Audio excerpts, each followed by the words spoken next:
Kemudian ia bercakap tentang rancangan keamanan yang dia fikirkan, yang dia rancang bersama dengan Netanyahu. Dan dia pula berfikir untuk menjadi penguasa bagi tanah Gaza. Dan inilah realiti yang sedang dihadapi oleh umat Islam selagi mana kita ini bergantung kepada musuh. Demikian Allah Subhanahu wa taala melarang mengambil orang-orang Yahudi dan mana-mana saja musuh sebagai pelindung, protectors, sebagai teman rapat.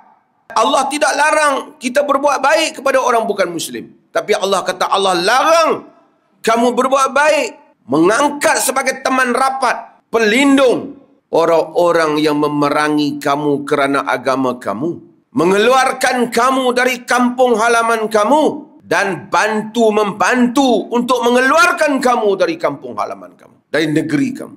Kamu tidak boleh menabalkan mereka, mengangkat kedudukan mereka. Sesiapa yang mengangkat mereka, sesungguhnya dia termasuk di kalangan orang-orang yang zalim.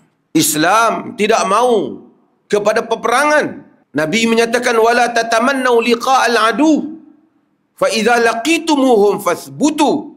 Kamu jangan bercita-cita untuk berjumpa dengan musuh, tapi jika kamu jumpa juga, kamu hendaklah tetap menghadapinya. Islam tidak mau mencari pasal, tapi juga tidak mau menjadi pacul yang lari daripada medan perang. Umat Islam Palestin sedang menghadapi apa yang mereka hadapi. Dan kita menjadi tanggungjawab kita.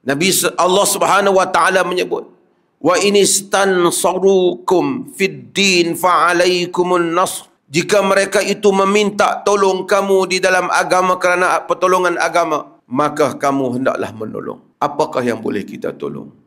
Berilah sesuatu. Boykot apa yang perlu kita boykot. Bantah apa yang perlu kita bantah. Dan kita sentiasa berdoa. Sekurang-kurangnya adalah juga hujah kita di hadapan Allah.